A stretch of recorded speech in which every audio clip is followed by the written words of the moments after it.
they don't have the same ownership stake. And so for them, it's not as important, it's not as valuable. But if you can make them feel as if they do have an ownership stake, you make them feel as if they are a part of the organization, then that's going to go a long way to helping the success of the organization. Hey, Bill, I'm super excited to have you join me for this episode of Coffee with Closers. Great to be here. Thank you so much for having me. Most certainly. Well, Bill, I know you are a marketer at heart. I've seen some of the marketing hacks you've been doing. That's how you and I got to know each other, renting a yacht in Chicago, inviting business leaders to come and network. And you even invited other real estate guys to join you and have those kind of community events. So that's how I got to know you and know you as an entrepreneur and a business leader running a real estate business. But we see you in your peak of your success and seeing all these things that you're doing. I'm pretty sure you have some sort of an amazing story of how you got into the entrepreneurial journey. Can you share with our audience a little bit about your journey of becoming an entrepreneur? Yeah, sure. I like to say it was just really a series of horrible mistakes that I made that led me to here. But it started when I was really young and watching my father, because he was an entrepreneur, and just some of the values that I learned from both him and my mother about treating everybody with respect, never burning a bridge, being responsive, doing what you say you're going to do. Just a lot of the little things that I think, regardless of what business line you're getting into, are going to help you be more successful just by treating people right and showing respect to others. Yeah, I mean, I think that's crazy. Those are simple, basic life principles that anybody should follow, whether you're an entrepreneur, an employee, or whatever function you play in an organization. Those are simple things. And if you do, employers will love you and your customers will love you if you're such a non-business person. No, right? You're spot on. And I always had a really tough time in terms of getting into the entrepreneurial arena. I really had a tough time just following orders, right? Whether maybe I didn't agree completely or I wasn't drinking the Kool-Aid. I remember one of the early companies I worked at, everybody just thought that was the greatest place on earth. And I'm thinking, wow, I don't see that. I'm seeing something totally different. But I was learning from those companies not only what to do, but also a lot of what not to do. And so I always knew that I wanted to go off and start my own company because I'm fine being judged on both my successes and failures. I'm happy to say, look, this was my decision and it didn't work out. That's on me. But I also saw at these big companies, if I did something well or I did a good job, there were so many other people taking credit for that. And you know what a good leader is supposed to do, right? They're supposed to give out the credit and take the blame. And it was the exact opposite at these firms. So really for me, it was more about learning a craft, learning the trade of being a good commercial real estate broker before I could go off and do it on my own terms and the way that I wanted to do it. And I was very willing to accept the results and take responsibility for the things I did well as taking responsibility for the things that I didn't do well or made mistakes on. I think that's another great principle I think most people don't even understand, right? I think if only our politicians really took responsibility for the things that they caused, don't get me right, started. Things would be a lot different. My father used to talk to me about how it's okay to make mistakes, but one, you got to learn from them and not make the same mistake twice. But two, don't make a mistake big enough that you can't recover from. And so I've always had that in my mind of, look, it's fine to make a mistake, but don't make that same one again. Learn from it, get smarter, get better, and move on. Yeah, and I think, like you said, right, giving credit when someone else succeed and not take the credit for it, or blame shifting when something went wrong and then not taking responsibility for it, which is very hard to do as an entrepreneur, right? Like you want to live in the moment and enjoy the success and your hard work, the benefit of your hard work. But I think those are all really good principles to live by. So talk to us a little bit about this. Uplift your team members, right? You want that's one of the most important parts about running a business is your team. And to be successful, you got to have A players. But to have your A players stay with you, I think it's really important to share the successes and take ownership of the failures, because you don't want to put it on these people's heads. They don't have the same ownership stake. And so for them, it's not as important. It's not as valuable. But if you can make them feel as if they do have an ownership stake, you make them feel as if they are a part of the organization, then that's going to go a long way to helping the success of the organization. Most certainly. So can you share a little bit of the struggles that you went through as you built your company? And obviously, like, you have a very successful real estate firm in Chicagoland area, pretty reputable brand, has a lot of big brands that you place across the country as far as a tenant. So can you share a little bit of the struggles that you faced and how you were able to overcome some of those? Yeah, boy. How much time do we have to talk about my struggles? I mean, going into starting my own company, and we know the statistics, I mean, a tremendous amount of businesses fail. I went into it with the attitude of failure is not an option. And what that translated to me was I was going to spend as much time as I needed, and I was going to work as hard as I possibly could. My dad always said, you may not be the smartest person in the room, but you can always outwork everyone in the room. So thankfully, when I started this business in July of 2008, the world's kind of crumbling around us. We've got the mortgage crisis, financial crisis. We got all sorts of problems going on. And I saw opportunity, and I saw this as a great chance to bring my value system to my clients and customers, as opposed to the values of the companies that I work for. And so thankfully at the time, I did not have any children. And that's something we might be talking about a little later, is about how to balance work and life and family life. But my wife was incredibly supportive, and she believed in me, and she gave me the leeway and the freedom to work as hard as I needed to work. And really, I think that was the biggest struggle, is just there was never enough time in the day. I remember early on when I'd go out to hang out with my friends, or go to dinner or whatever it was with friends of mine, they would say, Bill, what, you don't have any work to do? There's nothing to do? And I said, no, there'll never be a time when there's nothing to do. There's always more to do than there are hours in the day. I am choosing to set it down, to stop, and come spend time with you. But I think some of the struggles at the beginning, the biggest struggle is really building credibility and trying to build that brand into something that's recognizable and respected, and that a client can feel comfortable in saying, we're going to hire you. Because you know the old saying, no one ever got fired for hiring IBM.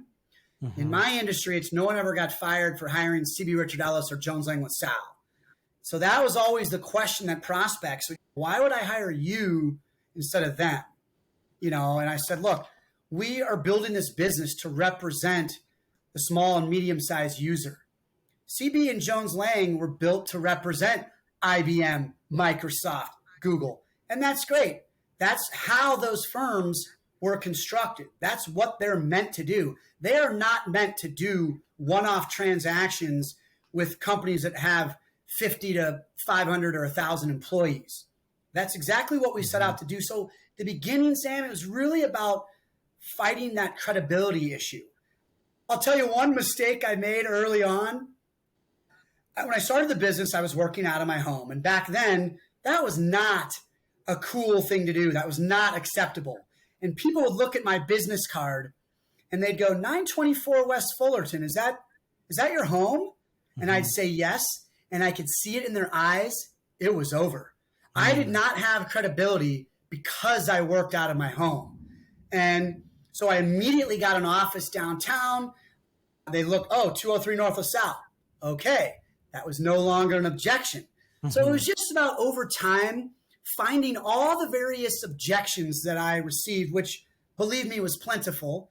Still getting objections today, but it's about finding those objections and overcoming them. And so certainly early on, it's about grinding, working really hard. I mean, I love how you made a comment before our conversation about my social media post of the boat outing that I hosted. So everyone thinks, oh, you're a business owner. You're so wealthy. You're cruising around on yachts all day. A, it's not like that. But B, there's a tremendous amount of hard work that I've put into this in the last 14 years, which continues on today, my hard work today just looks different than it did 14 years ago. Now it's about gathering literally a boatload of business owners together to show them a good time, to talk business, just to shoot the breeze about what's working in your business, what's not working, and where I can serve as a resource to support the growth of their business. But that grind is for real. And, the hard work I'm putting in now is just different than the hard work I was putting in back then.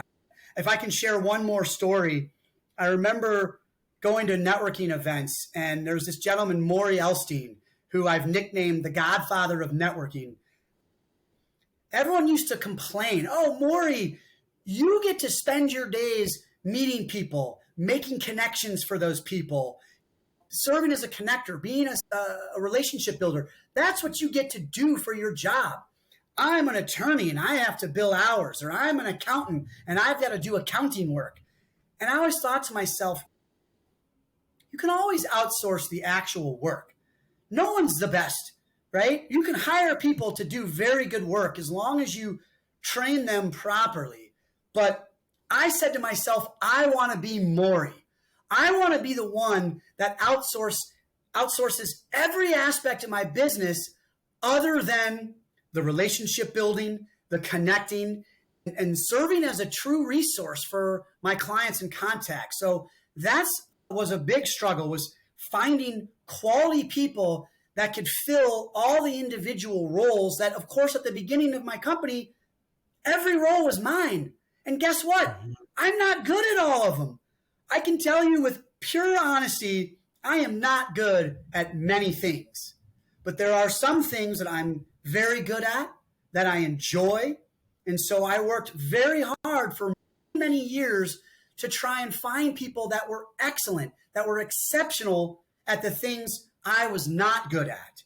And that's finally where I got to a point where I was removing myself from the day-to-day operations of the business and putting myself in a position to more guide strategy, to build relationships, and to try and be that face of the brand, the face of the franchise that serves to bring in new opportunities, to turn over to my team to do an amazing job on executing the way that I would like to see it done.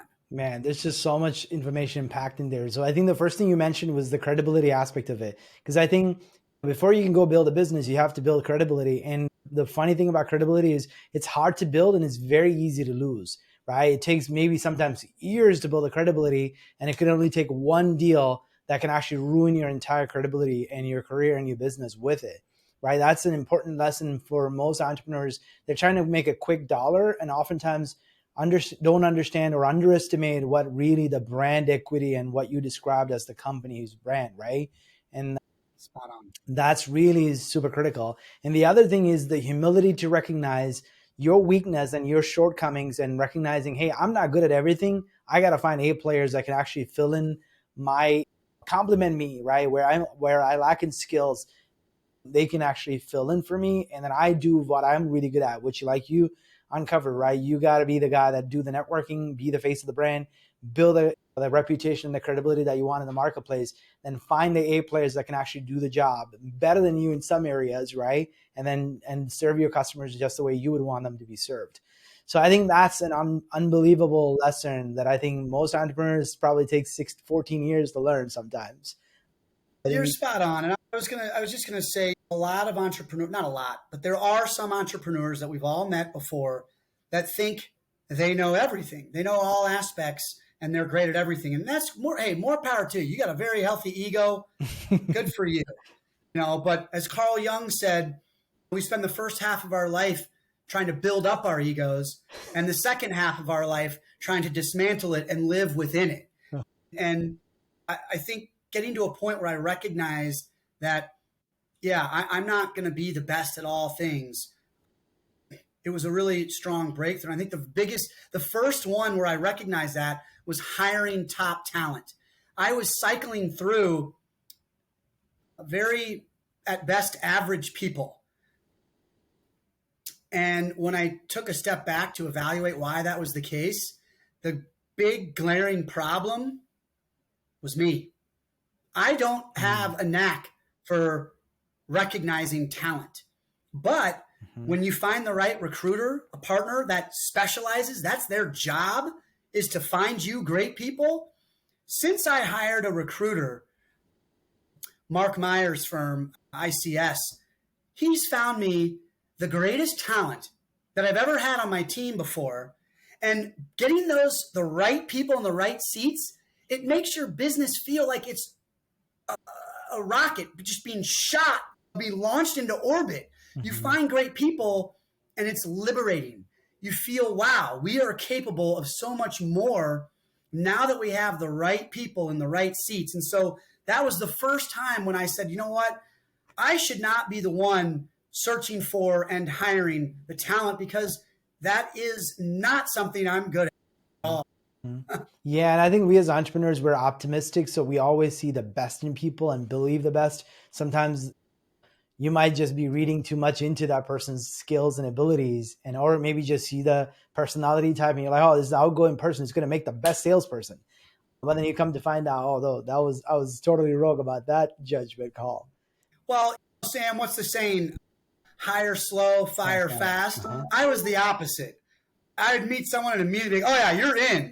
Let's do it. Let's get you on board. And then the reason why I think I kept them on longer than I should have was because of my own ego. I wanted to prove myself right, that I made the correct hire and that I could train them and mold them into the person I needed them to be.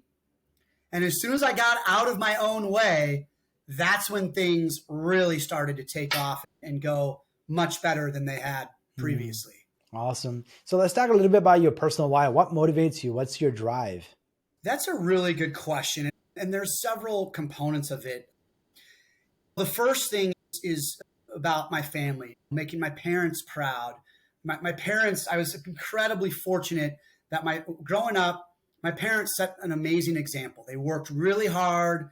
They saved money. They lived below their means. They always supported my brother and I, no matter what we were doing. They always had our backs. They educated us. They loved us. They clothed us. They allowed us to travel. I mean, my parents did everything for my brother and I was incredibly fortunate. So one thing was, I wanted to prove to them that all their effort was not in vain, right? I wanted to show them that everything they did for me mattered. It meant something. And I'm using that as fuel to move forward and be successful, to make them proud. Number two, my wife. My wife, Diana, always believed in me. She always encouraged me. She never questioned when I was going to a networking event. She never said, oh, you're not home so much anymore, or you're working so hard. She supported me. And so I wanted to do it for her, to give her the life that I felt she deserved, for all the support she had given me and all the faith she had shown in me. And then once I had children, holy moly, that really flips the script. And you're like, okay, this is bigger than me now. It's not about just making my parents proud and making my wife proud and being able to give her the things she needs. Now I got two lives who are dependent on me, and my wife, who, by the way, is my CFO and COO. She just celebrated her 8-year anniversary with me at the company a few days ago on Monday.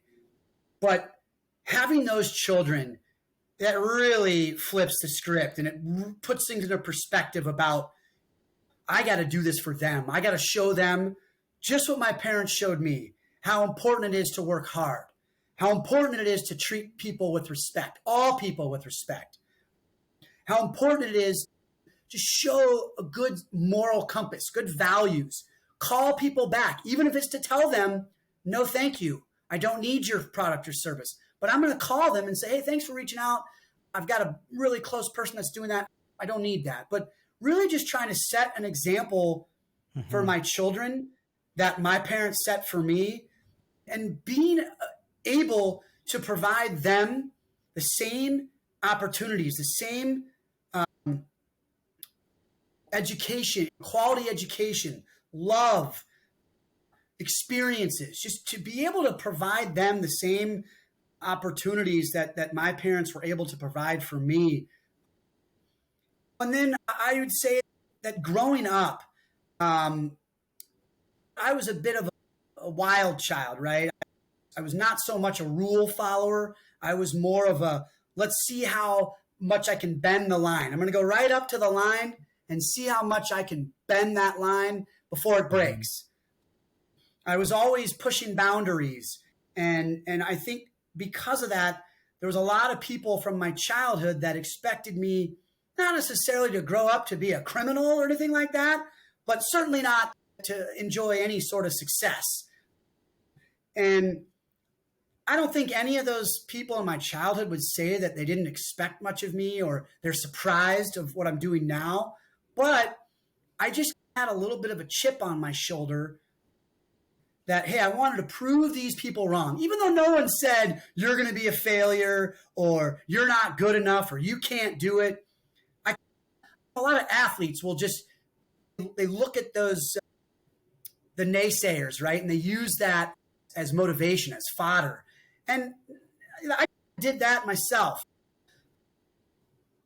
Again, not that I had people trying to put me down or say I couldn't make it, but I think maybe the perception people had of me as a child, as a younger individual, was maybe a little different than who I really am inside, and certainly who I've grown to become as an adult. So starting a business, that was just a huge motivator. Not, again, I say to prove people wrong, but no one was doubting me. No one was saying I couldn't do it. That was just maybe in my head, my belief that, boy, this would be really great to show that I can be a responsible adult. I can work hard. I can make something happen and create something.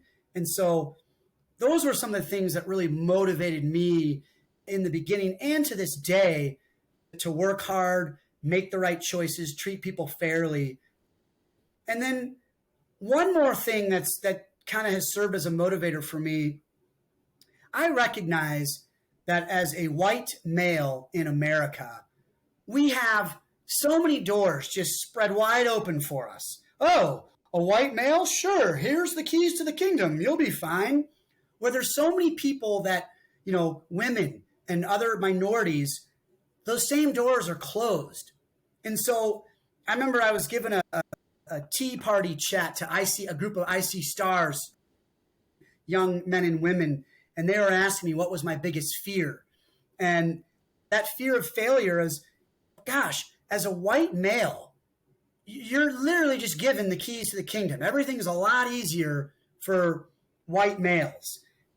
And for me to understand and recognize that, boy, I don't have an excuse for failure. No one's closing their doors to me because of my race and being a male. Like that, it's so much harder for a female or a male, a minority.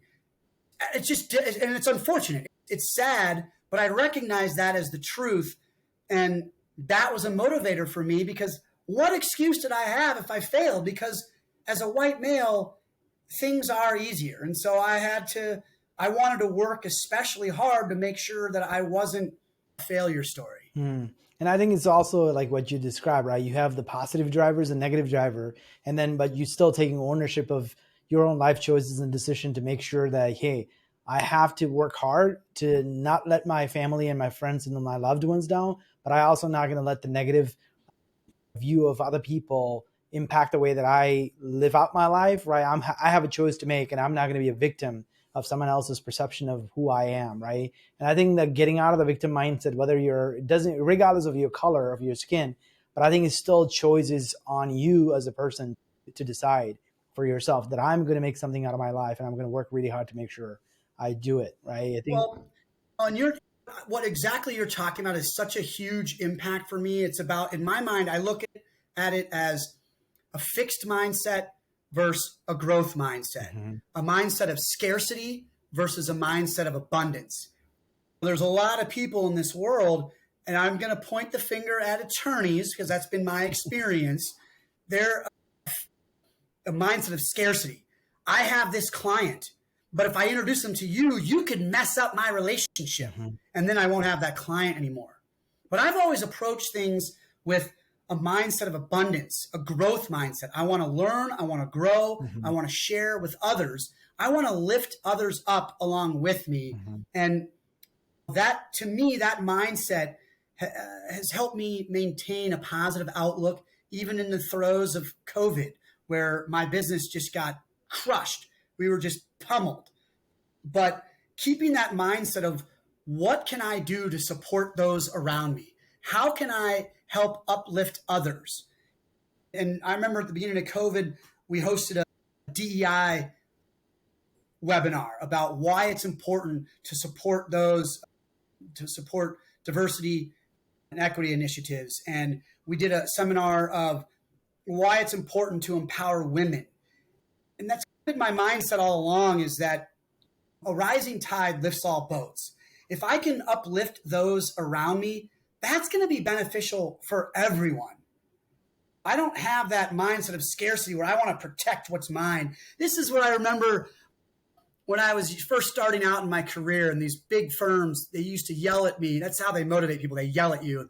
Himmelstein, how are you going to get a bigger piece of the pie? How are you going to get more of the pie? In their minds, the pie was fixed. It was never growing. It was, how are you going to get more of it? Meant you have to take from others to get more. That's not how I was raised by my family. I wasn't raised to put others down so I could lift myself up. I was raised, when I would think of that, how am I going to get a bigger piece of the pie? I think the real question is, how do we make a bigger pie so everyone gets a bigger piece? And so these big firms I work for, they have such a fixed mindset. The pie is fixed, and the way to get more is to take from others. But I always had a mindset of, let's make a bigger pie so we can all get more. And in July of 2008, that's when I finally started to get to work on that aspect of that mindset of abundance, that growth mindset.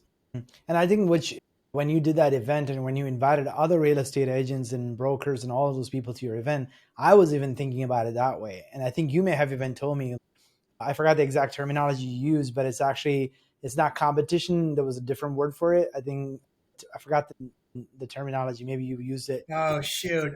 To me, there's always opportunity if we look hard enough, and if we have the right relationships. I think more opportunities will present themselves than not. And like I said, I'm a firm believer in a rising tide lifts all boats. And so the purpose of hosting those events, the purpose of bringing these people together, and everyone's always asking, well, how much is it to come? It's nothing. I'm either going to pay for it. A lot of times I'll get a sponsor that will pay for it, but it's nothing to come, just your time, which is valuable. These business owners and these entrepreneurs, as you mentioned earlier, time is all we have. And so for them to take their time to participate in these events, my hope for what they get out of it is they meet amazing people like you and the other folks that are on the boat, and collaborate together about ways they can support the growth of each other's businesses. That's what I hope comes out of these events. And I love hearing afterwards, hey, Bill, I met Sam, and we're going to hire his firm to work with us. That's exactly what I want to hear. That's why I'm trying to bring these amazing people that I'm meeting along the way, these amazing people in my network, to bring them together and to share their amazingness with each other for the greater good, for the benefit of all those in attendance. And so it's definitely, that's the purpose of those events. And it definitely lifts your reputation, right? As Bill the connector, everybody knows Bill, right? Because Bill is the guy that put it all together. Oh yeah, I met you at the Bill's event, which goes back to what you said. For 14 years, you've been trying to be the face of the brand, build the reputation. Is really doing a great job in helping you build that incredible reputation in the marketplace. That's true. So let's talk a little bit about how has your approach on marketing and sales evolved over the years that you've been running your company? Yeah, I mean, that's such a phenomenal question, and it goes deep. I mean, early in my career, working for the bigger firms, their method of building your client base is cold calling. And I was a fine cold caller, But the problem with cold calling is every day you start at zero. Mm-hmm. You have nothing. And if you get a meeting, rest assured, they're meeting with all the other real estate firms as well.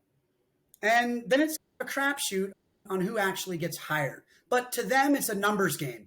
You make 100 calls, you get 3 meetings. And for every 10 meetings, you're going to get hired on one opportunity. But when you're building relationships with people, each relationship builds off the previous one. So if you've got one and you make another, you now have 2. You make another, you got 3. You make another, you got 4. And next thing you know, you've got 1,000. You got 1,000 relationships with business owners that all want to support you. And then you become a snowball rolling downhill. You're going to grow. And so the way that my marketing efforts changed, the reason why I felt I really needed to go off on my own, these big firms, any big firm, not just real estate firms, but any big firm, they are concerned with shareholder returns. Mm-hmm. It's numbers for them. They've got it. And I'm not a not-for-profit. I'm trying to make money as well, but I'm playing a long game. I'm not playing a quarterly earnings game. I'm playing a game where over time, I would like to bring success to my family and any of the team members that work with me so we can support our families over the long term.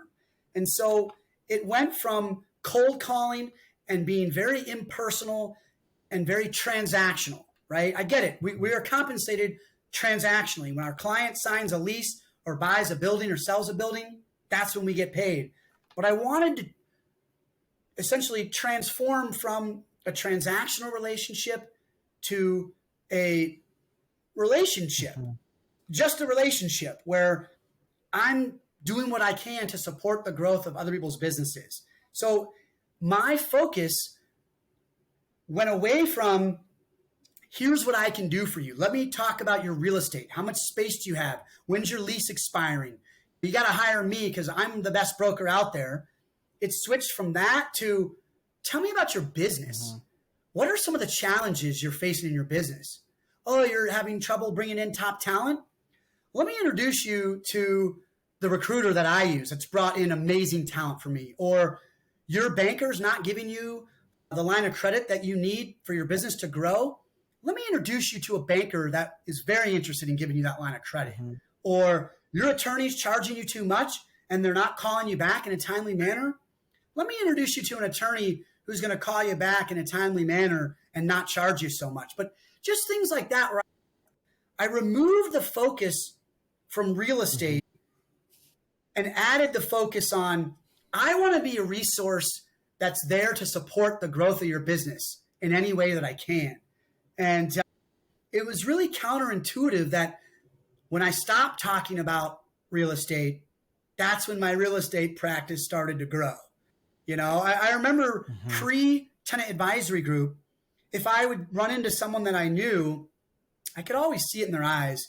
They were not happy to see me because they thought I was going to start selling them, right? Trying to be the salesman. Hey, when is your lease coming up? Oh, yeah, we got to get together to talk about your real estate. And now, and it's something I'm very proud of, and it's something I love it, especially when my children see this, people are happy to see me. In general, not everybody, but in general, people see me, they run up to me, Bill, it's so good to see you. That introduction you gave me to so-and-so, they're now a client. Thank you so much for that. I owe you dinner. I want to take, it's so good to see you. It's like people, it's a whole different approach now where people are happy to see me because I've probably either tried to have done or have done something that was beneficial to their business. And usually it has nothing to do with real estate. But those same people who I've supported other areas in their business, when real estate comes up, more often than not, they reach out to me. And now I get something that I've never had working for any firm in my career. And that's people saying, Bill, I am so excited to work with you. I've wanted to work with you for so long. I've wanted to give back to you. And now I finally have a chance to give back to you by working with you.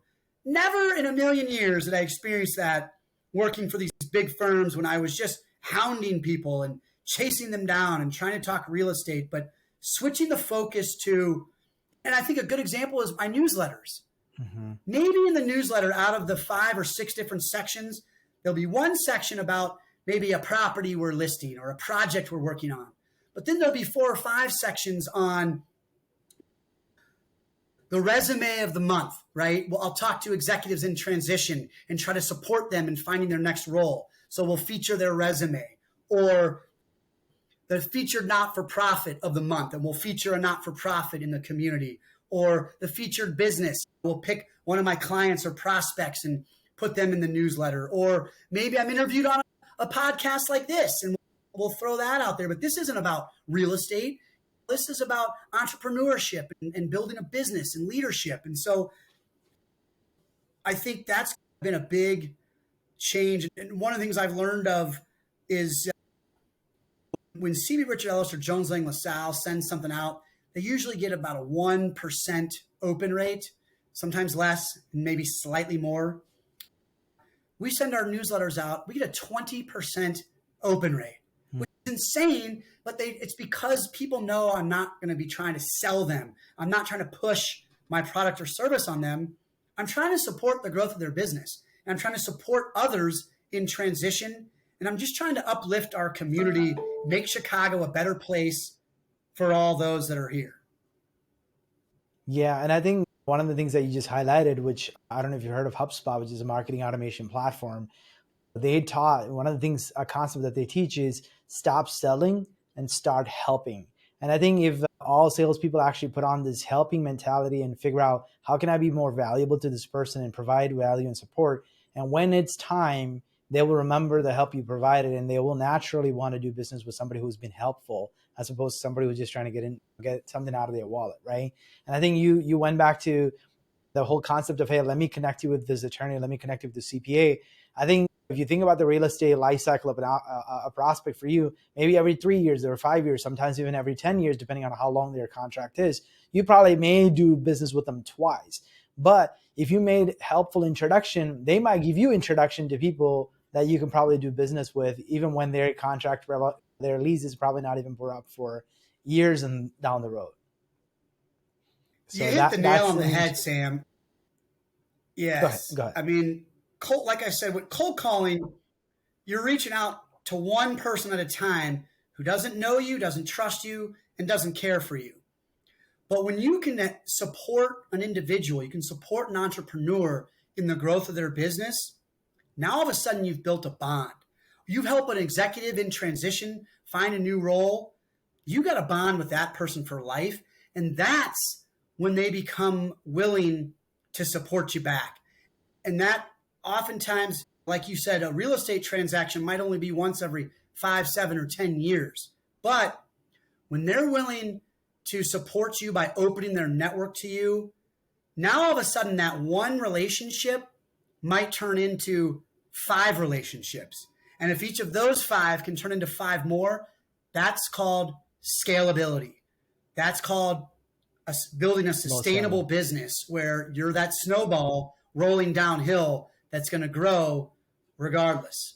As long as you don't, like my father used to say, as long as you don't make a huge mistake, you don't run into a house and splatter and all over the place, that's when things start getting a lot easier. When you have people that are willing to open their networks back to you. And that's where I've found the greatest success. This episode of Coffee with Closers is brought to you by OneIMS, a leading digital marketing agency helping businesses win new customers. To request a free marketing ROI audit, please visit oneims.com. If you enjoyed this video, please share it. To make sure you never miss an episode, please subscribe.